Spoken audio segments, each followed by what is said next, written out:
Good evening from Washington. This is the Ingraham Angle, and we have another important hour to bring you on this Friday night. No time to waste. Out of ideas. Wow, the Democrats have turned to the same dog-eared playbook over the DACA deal. You got it, race. And an update to an explosive story we brought you last night. We were the only show to highlight a heroin ring that was busted in Denver, Colorado. We have new details exclusive tonight on the legal status of these creeps. And do you know the full story behind Dick Durbin? The man in the middle of the latest Oval Office imbroglio. We have an important backstory on him tonight. But first, Democrats race against reality. That's the subject of tonight's angle. All right, when they're cornered and they're out of options, Democrats have a nasty, but it's a really predictable habit of racializing everything. They did it to Reagan. They did it to Bush. They even did it to McCain. And, of course, they did it to Romney. And they've been doing it to Donald Trump since the day he announced his candidacy. First, we have to deal with the fact that the xenophobic rant he went on and on about Mexicans and them being racist and criminal. I mean, it was horrible. God, even the notion that he talks in seems fictitious. Is crazy. That too strong a word? No, it's not too strong a word. I mean, I also think it's racist. I think we can use that word. Well, it didn't work then, and it won't work now. But they're trying. Yesterday, Senators Durbin and Graham, they wanted to foist their bipartisan DACA deal on the president. And by the way, Dick and Lindsay's Immigration Act is about as viable these days as Siegfried and Roy's. Okay, we've seen this before. Well, they pranced up to the White House for the grand unveiling, and they were flummoxed when immigration stalwarts, Congressman Bob Goodlatte from Virginia and Senator Tom Cotton of Arkansas, were already in the room, as was White House policy advisor, immigration expert Stephen Miller. Remember, just a few days earlier, when the cameras were rolling, the president said he would not sign any DACA deal without the funding of his wall and an end to chain migration and that stupid visa lottery system. Yet somehow the dynamic duo thought that they could, through charm and flattery alone, con Trump into agreeing to their solution that didn't meet the president's baseline. And actually, if you can believe it, their idea increased chain migration. The president, to their faces, said it was dead on arrival. Good for him. Durbin and Graham were so enraged after being spurned, somebody went to the press. They peddled the story that Trump had referred to Haiti and unspecified African countries as S-holes, and that we should try to get Norwegian immigrants here instead. His comments said things which were hate-filled, vile, and racist, calling the nations they come from the exact word used by the president, not just once, but repeatedly. Now, the president in a tweet this morning denied that he used that language, and Durbin clarified later that the president was referring to African countries whose citizens regularly use the visa lottery system, not Haiti itself.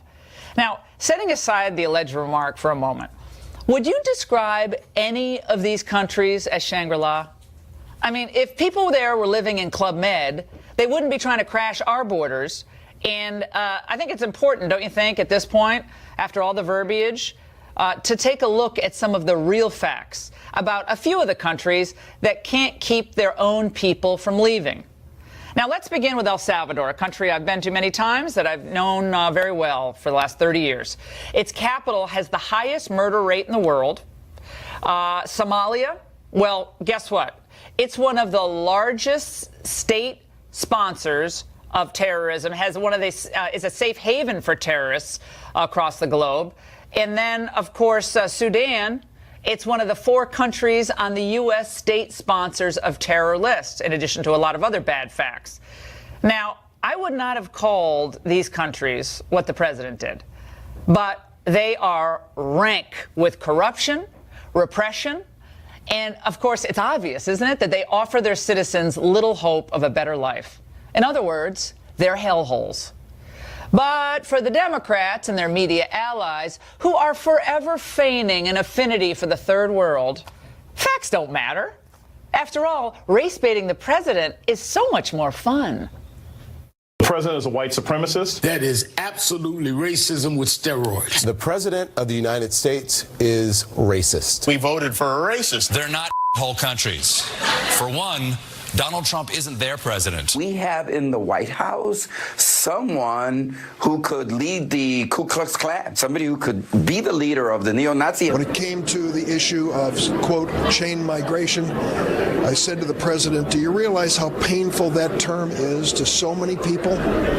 African Americans believe that they migrated to America in chains. Now, of all the things I've ever heard Tricky Dick Durbin say, that one perhaps could take the cake. Now, is he really suggesting that the term chain migration, which has been part of the vernacular surrounding the immigration debate for decades, constitutes some type of hidden racism? It's a code language? Well, I think maybe he's been talking to Joe Biden. Unchain Wall Street. They're going to put you all back in chains. Remember the guy who's booing in the crowd? He had already too many mimosas early in the morning. Well, all of this demonstrates that the Democrats, Durbin, and all the rest, they had no real intention of working with the president on a DACA deal. I really don't think they did. Because if they were truly concerned for these DACA kids, dreamers, upwards of 30 years of age, well, I'll call them kids, well, they would give a little, and then they'd get a little. They knew the president couldn't accept what they were offering. But we know now what the real story is. They had zero intention of negotiating in good faith because somehow they thought they could guilt the president into siding with them. But I guess they don't really know him very well, do they? They are out of ideas and they have no solutions. The race card is the only one they have left to play. But look, despite the racial smears, the unfairness of it all, look at what Trump has already done for Black America. Black unemployment is at its lowest level since the Bureau of Labor Statistics started reporting the data back in 1972. It's at 6.8%. You know what it was in the middle of Obama's first term? 16.8%. Black family income fell by more than $900 per family during the Obama years. Fell. Just in the first 8 months of the Trump administration, Black family income has risen by more than $1,000. I'll take that direction any day of the week. With Chrysler now announcing plants moving from Mexico to the United States, the stock market booming and wages rising across the country due to Trump's tax cutbacks, America will thrive. Listen to Gary from Texas, a caller on my radio show this morning who expressed, I bet, how a lot of minorities really feel about this manufactured controversy. Were you offended by what you heard the president say as an African-American man? Not at all. He's trying to fight for this country and give black people opportunities to get off these streets. We can't do it if we keep bringing folks all over the world with problems in their country. That doesn't mean we have to bring them over here and come into our city and then push our people back. Well, those are the people the president is fighting for, people who want more economic opportunities. They're not anti-immigrant, but they want to take care of Americans first, the veterans sleeping on the street tonight, those with no opportunities, those who work hard but somehow maybe along the way got addicted to opioids. They need help. And no matter what Durbin or CNN says, that is a fact. The silent majority feels that the system is unfair, and you bet they want it fixed. And when Trump demands a better deal on immigration, one that's going to secure the border and keep illegals from competing with our citizens, like that caller, for jobs that they need, and he's fighting on behalf of all citizens. The president's fighting for blacks, whites, Hispanics, Asians. You're here legally. You're an American citizen. He's fighting for you. And that's the angle. Joining us now for reaction here in studio is Horace Cooper.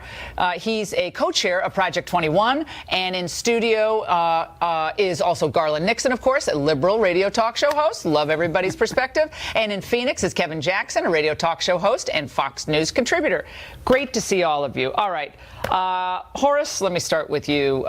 Your reaction to what's happened over the last 24 hours. The president has in good faith said, all right, we'll give protection to 800,000 people here.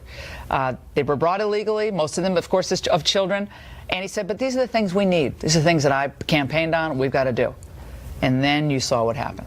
FDR famously said that all we have to fear is fear itself. The new Democrats, all they have to offer is race itself. Every single opportunity to turn the conversation from the facts, the logic, and the merits go to race. It means they're lazy. It means they're not serious. It means they don't have strong perspectives to bring to the table.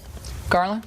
Well, over the last 24 hours, here's what I see. It appears to me that Donald Trump has very clearly converted the GOP into the party of David Duke and Richard Spencer. And now, from the people that I talk to on the street in the black community see the GOP as the Confederacy. I think that the grassroots movement are gearing up. And the fact of the matter is, I think Republicans may feel good, but they weren't paying attention to what happened in Virginia. And they're going to pay a dear price. Kevin, I'll let you get into it just a second. Let me stay on this for a second. Okay. I just listed the facts of what's happening in the American economy.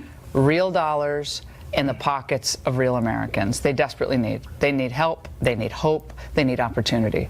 The president's policies, set aside the rhetoric, the president's policies are having a really positive effect on people from all walks of life. Do you think in any way that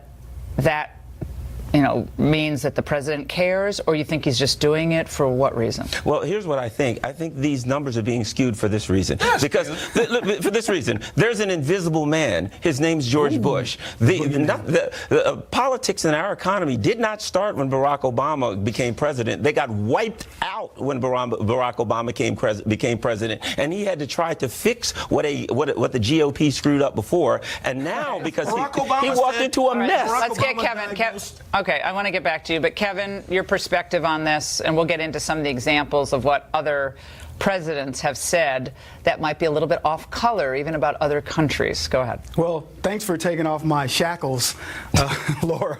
Look, everything that this gentleman is saying is completely wrong. It's circa 1960 BS that the left's been selling to blacks for decades, and it's over. Look, Barack Obama was the worst president in history, and Donald Trump has proven, absolutely, and Horace, you're right there, but he's proving that when you're a leader and you go out and you do the right things, that people start to benefit. And the biggest fear that Democrats have is that Donald Trump's success is the biggest fear they have. Look, all these guys, how many black kids are they going to fly over to go save some kid in Mexico?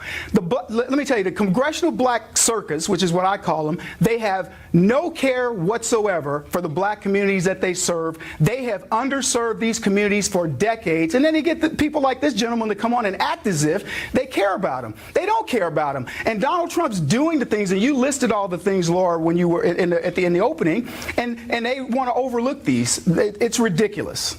Horace? This is the most curious form of racism I've ever seen. You work so that over the last 12 months, black Americans are actually getting employed at a higher rate than any other group. 6.8% unemployment. The gap between blacks and whites is lowest than it's ever been. That means relative growth has been good for people, but for black people, it's been even better. We set a record in June. We set a record in September. We set another record in January. This is what Martin Luther King's nephew said today when he was asked about this controversy. Let's watch. MLK. I think President Trump is not a racist, but I do think that he's racially uninformed. His nephew, Isaac Newton Ferris Jr., He's uninformed. But do I think he's racist? No, he's not. Does any effect on you? So I don't judge whether a person is racist as a whole. I judge a person on what they do. The statement that. So what specifically on what was said or alleged to have been said about certain countries where people are coming disproportionately probably through this visa lottery or other ways, maybe chain migration? Barack Obama just a few years back said, The Atlantic magazine, I'm sure you wouldn't take issue with it, he said the mess is the president's diplomatic term. Privately, he calls Libya a S show. Okay. In part because it's subsequently become an ISIS haven, as has Sudan, as has Somalia. Egypt has huge radicalization problems that they're having to deal with. The president, previous President Obama, called it a S show. What's the difference? S-hole, S-show. What's the difference? Basically, is we destroyed Libya. We destroyed it. Our policy. Okay, so it's okay to demean the people of that country. It's not their fault. I mean, if that's what I'm saying. If that's the barometer, the word S-hole versus S-show. Do you see how it's ridiculous? Yeah, but let me say this. You got to take this as a whole and understand the symbolism. But the symbolism was very, very powerful because it wasn't just that he talked about these countries that were of darker people, and then he compared them to. Let me finish. It wasn't that he just talked about these particular countries, and then the good country was Norway. Because he had just met with a Norwegian leader. Immediately, the blonde-haired, blue-eyed country. That's the good, and the rest of them are. We understand symbolism there. Hold on one second. President regularly referred to the Civil Rights Act as the N bill, and he actually bragged that Thurgood Marshall was an N that he was going to sit on the court. How about Teddy Kennedy after the Immigration Act was passed said, "Don't worry, I'm not going to flood America with people from those countries." So he was very concerned about what people would think about the But wait a minute. Teddy Kennedy. It doesn't matter if outrage. All right, if a Democrat strangled somebody in 1956, that doesn't mean it's okay to strangle them today. It doesn't matter what Obama just said this. Okay, Kevin, go ahead. When it comes to history, the Democrats are always, going back to the old Negro spirituals and coming out here singing "Swing Low." Look, at the end of the day, there are 65 million refugees in the world. Are they coming from Norway or anywhere in Scandinavia? Are they coming from Canada? Are they coming from America or the UK? No, they're coming from the very places that Donald Trump described. And I'll tell you something else for the Democrats paying attention to this program. What Donald Trump said is what millions of Americans say every single day. We're sending our money to these crap holes, these third world armpits, and expecting something different. We've watched liberal policies ruin not only America, but ruin these countries. They're not industrializing and helping these countries grow. They're feeding dictators. Corruption. No, the corruption of these governments. I mean, I spent a lot of time in El Salvador, Guatemala. And these countries are beautiful places that have been destroyed by corrupt regimes. Absolutely. And it's been going on for decades. And there's a reason why most people who are talking about these issues don't vacation there. I submit I've spent more time in Guatemala and El Salvador, including during the war in the 1980s, than most of these people who are talking on their high horses right now. That's all I can say. We've been part of overthrowing both of those countries. We help overthrow a country, and then we say the country's a piece of crap. How about we overthrow President Baltimore? Obama said that, and you guys didn't get upset about it. How about we overthrow Detroit? There is no President Obama. How about we overthrow Chicago? Yeah, we're out of time, but here's what I hope for. I hope for people's lives to get better. I hope for things to calm down. Absolutely. I don't think having people turn into perpetual grievance factories when things are getting actually better is good for anyone. I don't think it's good for Republicans. I don't think it's good for Democrats. It shows that you're out of ideas. We need solutions to problems that exist. For the DACA kids, you want a solution, we'll get there. For economic growth, we got to get there. For families of all colors who are having struggles, we got to get there. But to constantly keep people in a state of resistance. For what reason? Whose lives are how many jobs are being created by doing that? How many lives are being improved? I don't think many. That's all I have to say about that. Guys, don't go anywhere, though. We have a shocking update on the legal status of the men running a Denver heroin ring. The story you will only catch on this show. No other network is covering it. My question is why? Up next. We have some bad hombres here, and we're going to get them out. Well, it turns out the president was right. We do have an important update to a story we brought you last night. A lot of bad hombres. About a busted heroin ring in Denver, Colorado. We were the only show to bring you this last night, and tonight we're the only show bringing you the exclusive update from Immigration and Customs Enforcement about these creeps. First, the alleged ringleader, Fermin Flores Rosales from Mexico, has been previously deported multiple times and now is illegally present back in the United States. And there's Mario Acosta Ruiz from Mexico, also illegally in the United States. Another lovely, Cristobal Flores Rosales of Mexico, was already deported previously, but somehow he's back here selling heroin. And yet another, Yoel Soto Campos, another sweetheart from Mexico, has been previously deported multiple times. And finally, the pièce de résistance, Joel Torres Espinoza from Mexico, has again been previously deported on a number of occasions, and get this, was actually convicted in 2012 in Utah for felony possession with intent to distribute cocaine. These are total travesties happening in your communities, not just in Denver, but all across the United States. We're going to continue to highlight them, dig, and get the facts for you when nobody else will. By the way, ICE told us that we are the only news organization, and the prosecutor in the case, only news organization that had asked about the immigration status. For a reaction, let us bring in civil rights attorney Leo Terrell from Los Angeles, and here in Washington, Niger Innes. He's the national spokesperson for the Congress of Racial Equality. Gentlemen, it's great to see you. Leo, let's start with you on this. We're going to be highlighting these cases throughout the next several months on this show because for some reason most mainstream media outlets leave those little facts out. They're inconvenient facts for people who believe we should be much more generous with our immigration policies and so forth. The African-American community has been especially hard hit by the heroin trafficking in the United States and by the drug pushers. They take advantage of them and they devastate communities, but especially the African-American community. What's your take on this particular scourge and what we should do with these individuals? 6 bad guys who should not be in the country. I grant you that. But let's just isolate this situation. You want me to broad stroke these 6 guys as being the responsibility for drugs in the African-American community? I won't go there. But I will sit here and give you that we got 6 bad guys. They shouldn't be in the country. But let's not go any further than that argument because there's a lot of good immigrants, illegal aliens who are in this country. For example, Laura, you like facts. A lot of illegal aliens right now through the DREAM Act serving our military, teachers, doctors, lawyers, nurses. So I don't want you to jump from these 6 bad guys and make a broad stroke on all illegal immigrants because that's what you're trying to do. Are you aware that I think the federal prison population, the current statistics are that 21% of those in federal prisons are foreign-born population, and most of those are illegal immigrants. Are you aware of that? I'll accept your facts. That's true, Laura. Yeah. I'll accept those facts. That's a wildly disproportionate percentage of criminals in federal custody who are foreign-born individuals, putting pressure on law enforcement, costing our budgets, costing our communities, and devastating minorities, others who need safe streets. That's a problem. So it's not just 6 people in Denver. We got people all across the country pushing drugs from other countries. Would you acknowledge that there are illegal aliens who are now serving our military, Laura? Would you acknowledge that fact? Would you acknowledge that? I think it's 0.07%, I believe.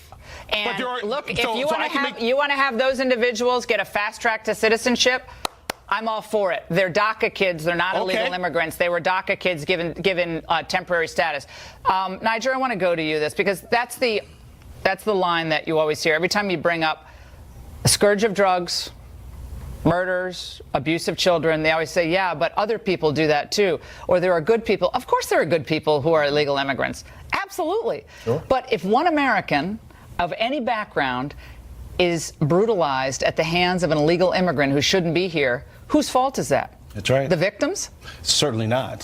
Fact is, Laura, I actually agree with Leo. I'm going to shock you, shock him too, in that no, it is not just these 6 individuals that are craven criminals that not only prey on black communities and brown communities, but immigrant communities. Some of those nice illegal aliens and immigrants that are in our country, good folk, are trapped by a lot of these folk and by the industries. But even worse than these particular criminals are the politicians who play games with immigrant community the same way the progressive politicians have played with the black community for decades. I'm talking about people like Jerry Brown. I'm talking people like Rahm Emanuel with their sanctuary states, their sanctuary cities, and now new class of individuals, sanctuary felons that they give pardons to because they're pursuing a progressive agenda. Well, where do these people pray? Where do they practice their illicit trades? It's not in the Bay Area at the Chardonnay cocktail parties, okay? It is in these black and brown and immigrant communities that are the victims of these horrendous crimes. We went from these six criminals to Jerry Brown. Yes. Laura, you're a lawyer. Isn't that a big leap in logic? Because you want to ignore the good immigrants in this country. You want to ignore all the ones that are good. And Laura, I'd like to give you some facts. From lawyer to lawyer, Laura. You know, when you mention those countries, why don't you mention the country Nigeria? Oh my gosh, that's the country that has a higher percentage of individuals with graduate degree than Americans. You didn't mention Nigeria, Laura. I was a little perplexed because you're a good immigrant. So why not Nigeria? But so what? So I mean, what's your point? Because, so I'll tell you what. Leo, I just want to understand this, and we're out of time, but I just want to understand this. Minority communities have been disproportionately affected by the drain that the illegal population puts on our public schools. They don't go to the fancy schools. They go to public schools. Multiple language spoken, multiple ESL programs necessary, extra money that is not going to the kids who come from difficult circumstances. That is money that is limited in budgets that are already overtaxed. It's hurting black communities more than the rich white communities that are the do-gooders who want to say everybody can come in. Let's everybody come in. Let's have the big bienvenidos mat right at the border. But do you not care about those minority communities, including Hispanic communities? Including immigrants. Laura, let me just say this, and I think this is a very solid point. I do care about my own community. That's why I'm a civil rights attorney. But Laura, there are Democrats and Republicans that like Lindsey Graham, like Congressman Ryan, who believe that these immigrants should remain in the country. There are certain Republicans who support my position. Let's get rid of our borders. All right, we're out of time. We should have no borders. I mean, if everybody has a right to come here illegally and stay, then laws and borders mean nothing. We can pick and choose which laws we're going to abide by and which laws we're just going to jettison. I mean, if the laws don't matter, then let's have them not matter across the board. We'll see how that chaos works out for us. Guys, we're out of time, but I want you to stay right here because ahead we dig into the man in the middle of Trump's Oval Office comments, exposing Tricky Dick Durbin, his lies. Up next.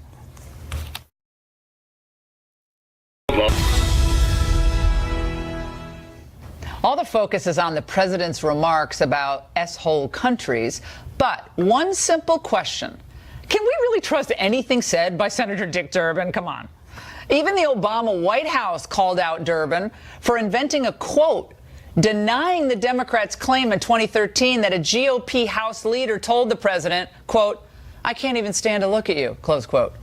Obama's press secretary at the time, Jay Carney, responding, "I looked into this and spoke with somebody who was in that meeting, and it did not happen."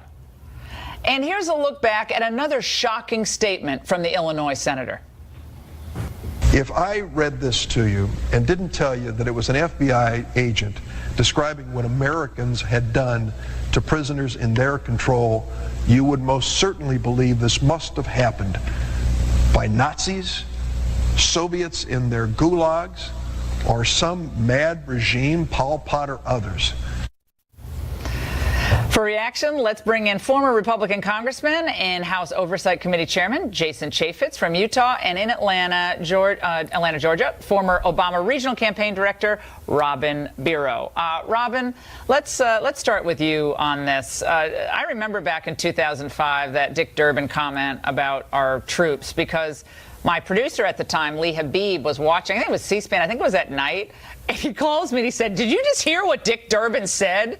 He's describing our guys like Pol Pot, Nazis, and he ultimately had to come out and apologize. But that statement, I can't imagine ever making a statement about the U.S. military such as that. That one statement told me more about Dick Durbin than anything else that you can point to about something that Trump said about certain countries that send a disproportionate number of lottery visa holders to us. Your reaction? My reaction? Well, I appreciate you bringing up that statement. I'm a veteran Army Ranger from the 75th Ranger Regiment. I had the honor of serving. So, you know, I was very much offended by that statement. Politicians say the darndest things. And Donald Trump is now a politician, and he is one of those people saying just the most absurd, ridiculous things. Do you think Somalia, Sudan, and other countries that send people here, or that send their people fleeing, do you think they're paradise? Do you want a vacation there? I mean, tell me what you're offended by. Are you talking about Donald Trump's comments from yesterday? Yeah. Oh, I'm sorry. You were talking about Durbin. Yeah. What's your thought about those countries? Well, my thought is just the recklessness that he uses when he says these things. My main concern, as a veteran, I've got a lot of friends that are Trump supporters. I'm concerned because that statement, however you cut it, came out as overtly racist to a lot of people. Overtly? There are so many friends of. There are so many. To say a country came out that way. It came out that way because the media wants to fulfill its narrative. I go to Jason on this. Jason, hold on one second. We'll get back to you. Jason, they've been playing the race card over and over again. I submit they're out of ideas. Your reaction? No, I think that's right. And pardon my voice here, fighting a little sore throat. But no, that's the only thing they have. Look, there were 6 members of Congress in that room. There's only one Democrat, and only the Democrat is saying that this has happened.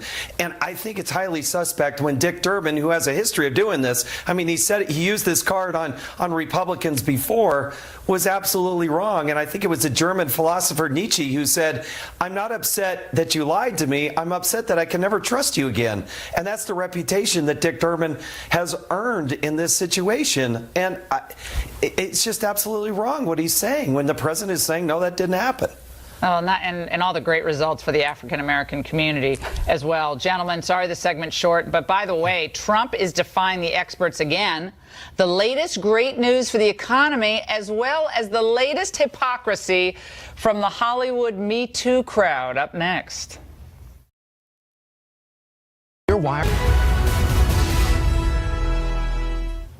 Okay, we've come across another glaring example of Hollywood hypocrisy in the upcoming film 50 Shades Freed, the third installment of that nightmare 50 Shades of Grey franchise. Well, naturally, it's just another blatant use of sex and objectification of women to sell tickets to something the industry, this is something it's done since its inception. That's nothing new. But check out the catchphrase for the marketing campaign for the new flick. Don't miss the climax. That's on posters at New York subway stops, used by who knows how many children with their parents every day. And by the way, the ad in Times Square is even bigger. And that's a problem for Hollywood that now claims to be woke to the sexual predation that's out there, and is now trying to position itself as the moral authority with its Me Too and Time's Up campaigns. Now, we were just lectured on the evils of sexual improprieties and objectification by a parade of actresses, and of course Oprah Winfrey at the Golden Globes. And yet they're telling the world, including our young girls, young children, big billboards, go see this movie so you don't miss the climax. The double talk from Tinseltown is striking. Respect women and value women, great. But what? While we bind, gag, and beat them for our sexual pleasure of some guy on the big screen. Actions speak louder than their platitudes. Oh, by the way, and 50 Shades Freed opens on Valentine's Day. Very romantic. Which also happens to be Ash Wednesday. And now to the latest installment of our recurring segment, The Experts. Remember all the so-called experts who scoffed at the notion that President Trump could bring jobs back to America? PBS headlined a story in March 2016. Trump says he'll bring jobs back to America. Economists are skeptical. 2 months later, then President Obama said this about then candidate Trump's promise to bring back jobs. When somebody says, like the person you just mentioned, who I'm not going to advertise for, that he's going to bring all these jobs back. Well, how exactly are you going to do that? What are you going to do? What magic wand do you have? It's called policy, sir, the magic wand. Shortly after Trump was elected, economist and New York Times columnist Paul Krugman declared that manufacturing jobs were not coming back to the U.S. no matter what Trump might do. And then just last June, CBS headlined a story, manufacturing jobs in America, they're not coming back. Well, maybe all those experts then can explain this. Fiat Chrysler has announced it's moving production of heavy-duty trucks from Mexico to Michigan. And get this, creating 2,500 new jobs. Hey, President Obama, I can explain all of it. You're confused. It's called tax reform, deregulation, and soon better trade policies. The CEO of Fiat Chrysler explicitly cited the savings from Trump's tax reform and, quote, the resulting improvement in the U.S. business environment for his decision. Oh, and by the way, Fiat Chrysler is also handing out $2,000 bonuses to 60,000 workers. Bonuses, you know, just like those recently announced by Walmart, AT&T, American Airlines, Waste Management Company, Bank of America, Comcast, and 9 other major corporations since Trump's tax reform became law. And by the way, let's not forget, these are bonuses that Nancy Pelosi derides as, they're just crumbs. Confounding the experts, jobs are coming back, and the Trump economy is really beginning to roar. Trump is the first Republican president since Ronald Reagan to oversee so much tremendous economic news.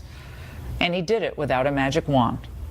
Stay with us, because when we come right back, we're going to tell you how one former CNN host was fired for a tweet disparaging President Trump. So will the same fate befall a host who did the same thing last night? That's next.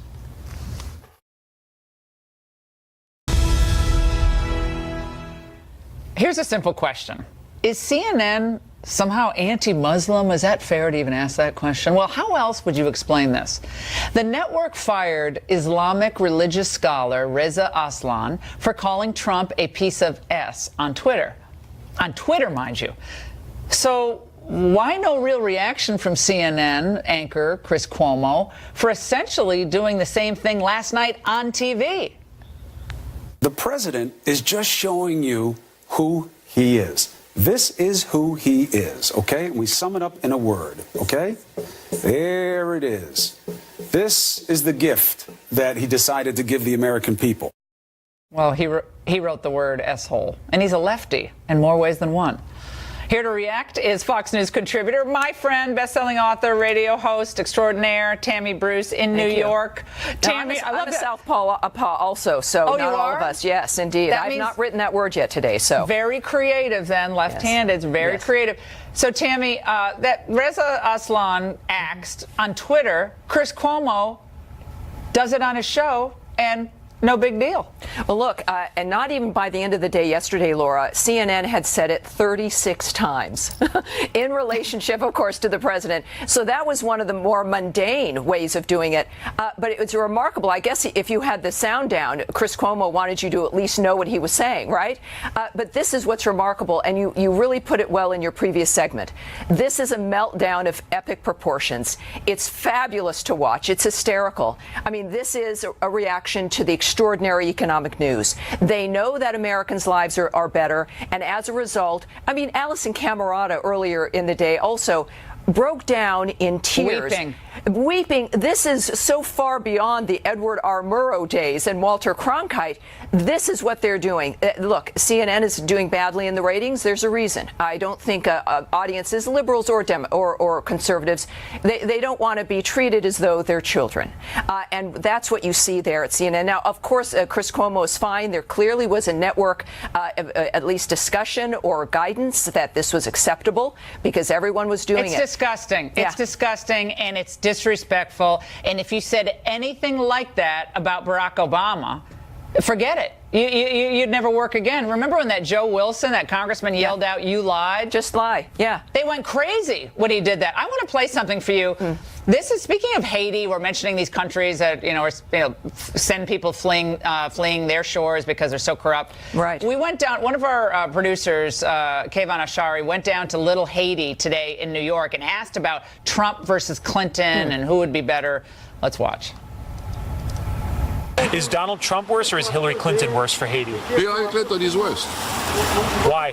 Why? Because she put someone in power that doesn't fit at all. The guy didn't even want to be president. What's his name? His name is Sweet Mickey, and he tried to give Mrs. Clinton brother, some go ahead to mine our gold, our copper. What about the Clinton Foundation after the earthquake raising money for Haiti? Do you think that money that they raised made it to the Haitian people? No. Tammy, 10-second response. Yeah. Look, these people have fled a country that they know is in horrible condition, has failed them. They know the president is right. Yeah. They're in America for a reason. So I think we're on the right track here. All right, Tammy Bruce, thanks so much. We'll be right back. You don't want to miss this photo coming up. Love ending a Friday with amazing news. This is wonderful news. One of our producers, Nick Robertson, and his wife, Lisa, were blessed to welcome a beautiful baby girl into the world on Wednesday night. Alexis Helen Robertson was born at 8 pounds, and this was their first child. This is the first child, and his wife Lisa and Nick and the baby are doing great. We're so excited for you. I can't wait to meet her. She's absolutely beautiful. President Trump rejects a bipartisan DACA deal. White House insiders